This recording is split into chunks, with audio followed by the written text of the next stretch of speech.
ये मेरे लिए महज एक सोलो ट्रिप नहीं बल्कि एक सुनहरी यादों का पिटारा है जो हमेशा मेरे जहन के अच्छे यादगार हिस्सों में रहेगा।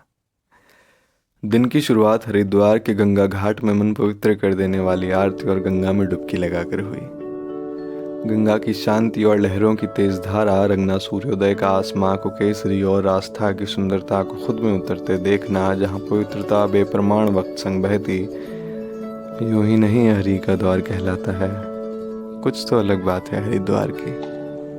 हरिद्वार की सुनहरी शुरुआत से होकर मैं पहुंचा देहरादून। देहरादून जैसे बड़े शहर से सटे पहाड़ों ने कांटों के साथ फूलों का एहसास दिया।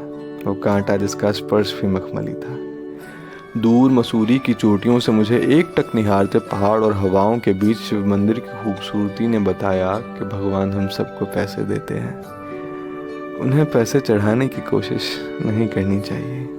और फिर वहाँ से शुरू हुआ मसूरी का सफ़र। वो मसूरी का मनचला मौसम, जहाँ दोपहर दोपहर सी न थी। पहाड़ों के ऊपर बने ये चबूतरे मानो मुझे अपनी ओर बुला रहे थे सब्र से तकने के लिए। मैंने देखा और कहा, अरे दोस्त यार, हम दम मिले, तुम भ्रम में रहे, मैं तुम संग ही तो था।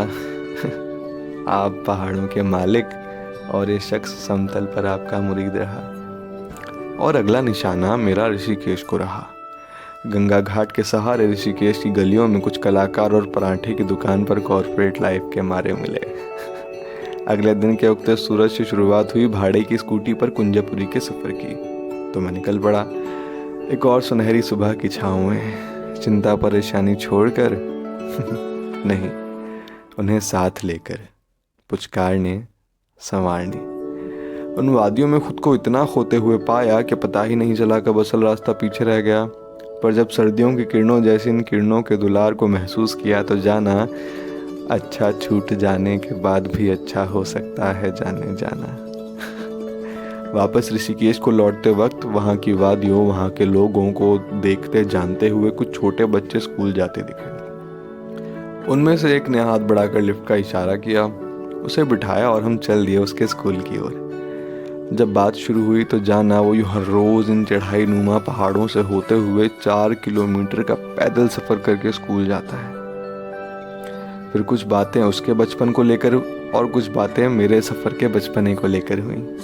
स्कूल सबसे पहले पहुंच गया था उस दिन, अपने दोस्तों से मिलाया। थोड़ा झिझक रहा था, बहुत मासूम, बहुत सरल। ये नाम उस पर जच रहा था, गणेश। एक यादगार किस्सा ये सफ़र में जोड़कर मैं आधम का तपोवन। पथरीले रास्ते से होते हुए झरनों के मखमली नज़ारे काफ़ी सुकून दे रहे। और ऐसे झरने में पैर डुबाए ऊपर दूर कहीं से पहाड़ों से झांकते सूरज, और उस सूरज की नरमाहट में पहाड़ों से हल्की शीतल बौछार का साफ पानी, और उसमें लगी मेरे हाथ में मैगी। तब एहसास हुआ पहाड़ों वाली मैगी का स्वाद पहाड़ों में कुछ अलग ही आता है। मैगी वाकई में काफ़ी अच्छी बनी थी। ये बात उन मैगी मेकर अंकल से कही तो बातों का सिलसिला शुरू हो गया। बातों बातों में जाना कि अंकल पिछले कई सालों से इसी झरने से सटकर अपनी दुकान चलाते आ रहे हैं। फिर पहली मुलाकात वाली दिलचस्पी कुछ उनको रही, कुछ मुझे। चाय के पैसे नहीं लिए। घर आने की दावत दी सो अलग। काफ़ी खुश मिजाज थे। हमारी तस्वीर खींचने के लिए ऊपर टीले पर बैठे अमित भैया को बुलाया। उन्हें टैग करने के लिए उनका इंस्टा हैंडल पूछा तो जाना कि वो सोशल साइट्स पर है ही नहीं। उनका नज़रिया इसको लेकर कुछ और ही था। उनके अंदाज़े बयां में कुछ अलग बात लगी। उनके साथ बैठा, उनके नज़रिए से देखा तो गौर किया वहाँ झरने पर ऐसा एक शख्स भी नहीं था जो बिना फ़ोन के झरने का लुत्फ़ ले रहा हो। उन्हें लिखना पसंद था एक वक्त पर, सो उन्हें अपना लिखा सुनाया। वो उन लोगों में से एक थे जो मुझे फिल्मी लगे। उन्हें जब इस सोलो ट्रिप के बारे में जाहिर किया तो जाना उनके नज़रिए से ये असल में महज शुरुआत है। अभी और काफ़ी यादें बटोरना बाकी है दोस्त मेरे। अभी और कई सोलो ट्रिप्स लगाना बाकी है दोस्त मेरे। उनके और अंकल की तरह तो नहीं, हम पर शायद बनना चाहिए। वो हर एक से अनजान होकर भी हर एक के लिए अपने से थे। वो दूर दराज बेसुध बिनचुनी राहें जिन्होंने बताया कि मुझे हकीकत में जो होना चाहिए शायद उससे थोड़ा अलग थलग हूँ मैं। जो होना चाहिए वो कहीं जाने पहचाने अंधेरों, सवालों और डर के तले मुझ में छुपा बैठा है। जिसे बाहर आने से डर तो नहीं लगता, बस एक आवाज़ के इंतज़ार में मुंह फुलाए बैठा हुआ है। कदम या शायद मन कमज़ोर है थोड़ा उसका। उठ खड़ा करूं उसे तो कुछ वक्त बाद डगमगा कर बैठ जाता है। शायद सहारे की ज़रूरत है उसे, पर आत्मसम्मान का इतना पक्का है कि किसी का सहारा नहीं लेता है। उसे एहसास दिलाना होगा कि मैं वो हूँ और वो मैं। वो जब जानेगा कि हम दोनों एक हैं, मेरे कदम मजबूत हैं यानी उसके कदम मजबूत हैं, भ्रम में था कि वो कमज़ोर है। वो कौन? मेरा जज्बा, जिसे अब मालूम है कि वो मोहताज नहीं, उसके साथ उसका यार है, यानी मेरा जज्बा मेरे साथ है।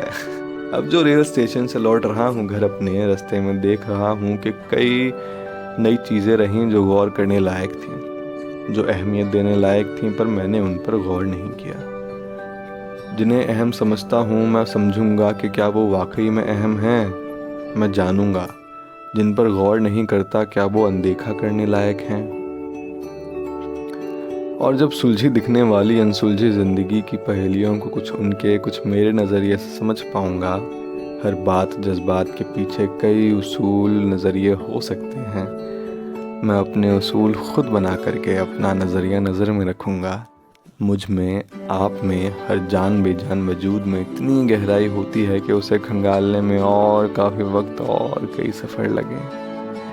उस सफ़र को चैन से सुनने समझने, ख्यालों फिक्रों को मूंद आंखें खोले, मैं फिर निकलूँगा अपना झूला लिए, किसी अनजान को अपना बनाने, किसी के सफ़र का फूल बनने, खुद को खुद से मिलाने मैं फिर निकलूँगा एक सोलो ट्रिप के बहाने।